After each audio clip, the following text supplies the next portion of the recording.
Magandang araw sa ating lahat. So update lang tayo dito sa ating bagyong si Dante. So tila itong si bagyong Dante ay nag-iba ng kanyang track at hindi ito yung as per other agencies model natin na mga weather agencies. So ito ay lumihis papunta dito sa may westward area. So kung mapapansin nyo po, kanina madaling araw ito ay nandito sa may Calbayog.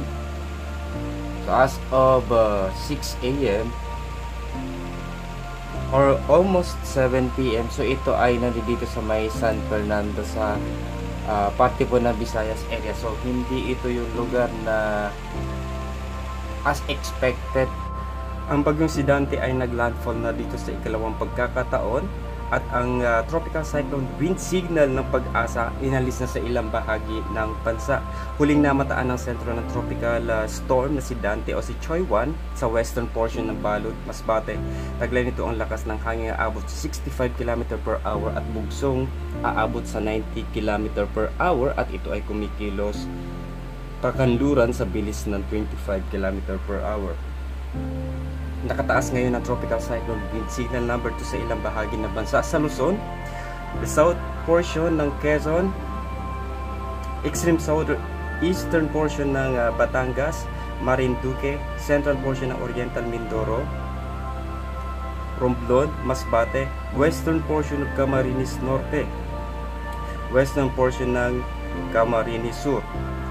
Kasama dito ang Gallego, Ragay, Lupi, Sipuput, Libman ng Pasakaw, Pamplona at San Fernando. Sa Visayas naman, extreme northern portion ng Capiz, northern portion ng Aklan, at ang extreme northeastern portion ng Iloilo. So asahan ng katamtaman hanggang sa malalakas na pagulan ng pabugso ng hangin na pwedeng umabot sa 61 to 120 km per hour sa loob ng 24 oras. Kataas naman ng tropical cyclone wind signal number 1 sa ilang bahagi ng bansa sa Luzon, Abra, Kalinga Mountain Province, Ifugao, Benguet, Ilocos Sur, La Union, eastern portion ng Pangasinan,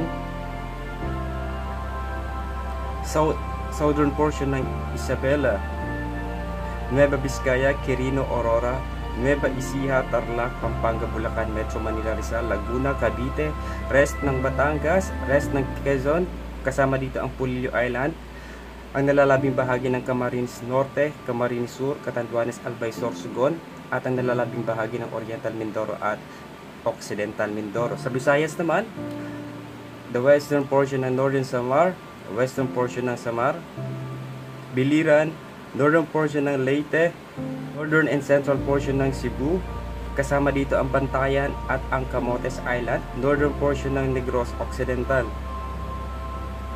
extreme northern portion ng Negros Oriental, Guimaras, nalalabing bahagi ng Iloilo, nalalabing bahagi ng Capiz at nalalabing bahagi ng Aklan at Antique.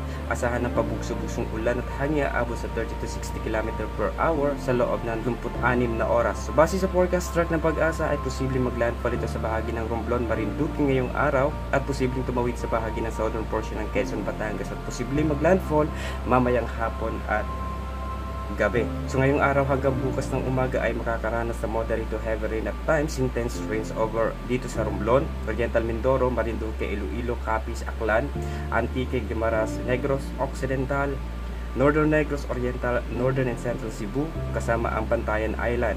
Moderate to heavy rains naman dito sa Calabarzon, Occidental Mindoro, Masbate, Northern Palawan, kasama na ang Calamian at Puyo Islands, ang nalalabing bahagi ng Negros Oriental at ng Cebu. Light to moderate at times heavy rains naman dito sa may Metro Manila, Central Luzon, Pangasinan, Benguet at ang nalalabing bahagi ng Mimaropa, Bicol Region at Visayas area. Posible ang pagbanta ng baha at pagguho ng lupa sa mga nabanggit na lugar. So stay safe. So yan ang ating update sa umagang ito. Mag-iingat po lahat ng mga kababayan natin na posible pong naapektuhan na nito si bagyong si Dante. At mga pagguho at mga pagbaha ng lupa, maiwasan po natin. So magandang araw sa ating lahat.